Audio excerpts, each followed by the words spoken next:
Several of the states shown to have some of the highest rates of delinquency were Louisiana, Mississippi, Alabama, and Texas, all by poverty levels above the national average.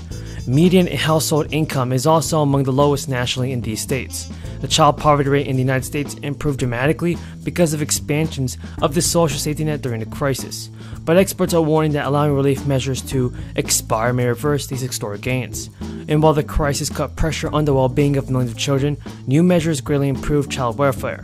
The child poverty rate decreased from 14.2 to 28 in 2018 to less than 5.6% in 2021, and the rate of severe poverty was cut in nearly half. Folks, what do you think about this? Is President Biden doing all that it takes to send out the fourth stimulus check? Tell me what you think in the comments below. Here's an important update. I know many of you guys are wondering when Congress is actually going to do something about the fourth stimulus check.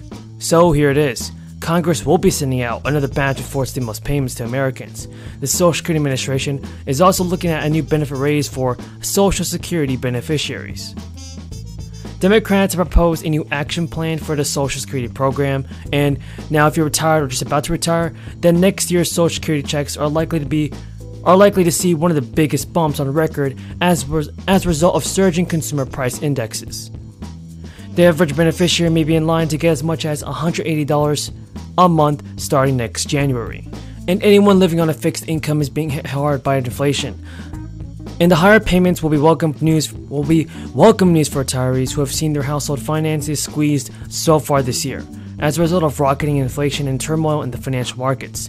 The consumer price index is up an annual 8.6% through May, the way ahead of the 5.9% annual inflation adjustment handed out to Social Security beneficiaries in January. Meanwhile, retirees with savings in stocks and bonds have seen their portfolio slump with the financial markets. Anyone living on a fixed income is being hit hard by inflation.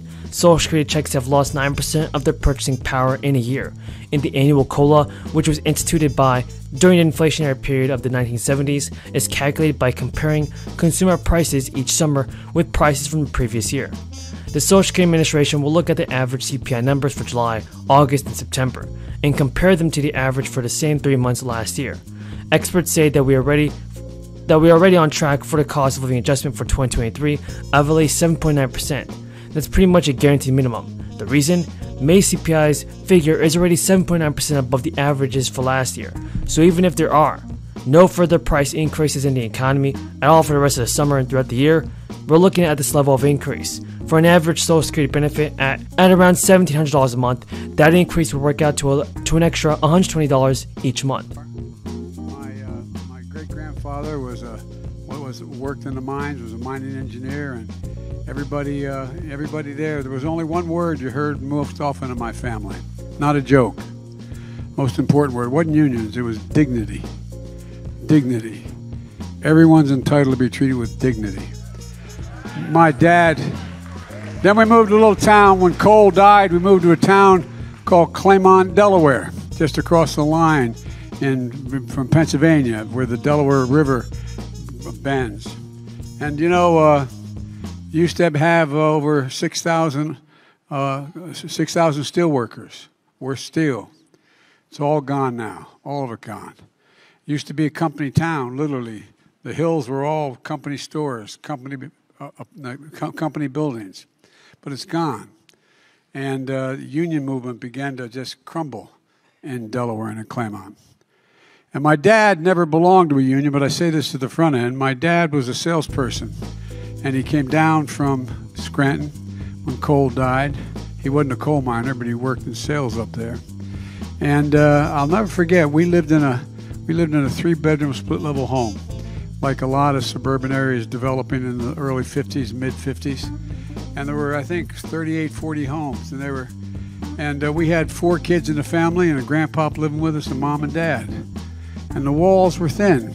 And my dad, one night I could tell he was really restless. I could hear him, and sort of not banging, but leaning up against the wall, the room in my room. Next morning I asked my dad had an expression. He said, "Joey, you never complain and never explain. Just get up. Just get up." And I was wondering what was wrong. And I asked my mom. She said, "The company says no pensions. No pensions." And so, a lot of you come from families like mine. A lot of people stood behind me. Richie Neal, from the state of Massachusetts. He is, as my uncle would say, Richie is, he is union from belt buckle to shoe sole, man. And but all the folks you heard speak today care about it, because we know what it's like to be deprived of your dignity. We know what it's like to have a father or a mother have to put their head down when they know they can't afford a thing for their kid that they need, whether it's a prescription or whether it's just plain being able to go off to school. And the point I want to make is this. We all understand this. And when I ran for office this time, and I've been a union supporter for my whole career, but I made a promise. I mean it sincerely, and Marty knows this. I guaranteed when the Fair Labor Standards Act was passed, and back in the 30s, and Roosevelt came along, it didn't say unions are okay. It says we should encourage unions. Encourage unions. Because when unions do well, everybody does well. Everybody does well. Not a joke. Not a joke. So here's the deal. The deal was quite simple. When I ran, I was criticized for the basis upon which I ran. I said I'm running for 3 reasons. 1, to restore the soul of America, the decency and honor of this country. And 2, to rebuild the backbone of the country. The backbone of the country are the working women and men, the middle class. And you know, there's a middle class for one reason: American unions. That's the only reason there's a middle class. Not a joke. That's a fact. Not a joke. And when the middle class does well, everybody does well. People have a way up, and the wealthy still do very well. And so, folks, the 3rd reason I ran was to unify the country. To unify it. That's been the harder part of it right now. No, I'm serious. Because we've become so divided. So divided in this. But one thing we were divided on when we ran. And, you know, I want to thank Mayor Bibb for the passport into the city. But we were divided on the question we're celebrating today. And, folks, how about actually having a union guy as Secretary of Labor? Isn't that something? Thank you, Marty. And I know we have a fantastic Secretary of Housing and Urban Development, Cleveland's own Marcia Fudge. She wishes she was going to be here. I'm also honored to be here with Senator Sherrod Brown, a great champion of working folks. He really is. He really is. And thank you also for the incredible Democratic members of Congress here. Marcy Kaptur, God love you, Marcy. You are the best. She does it all, unions and foreign policy. And foreign. You think I'm joking? I'm not joking. She really knows more about foreign policy. She's forgotten more than most members of Congress know.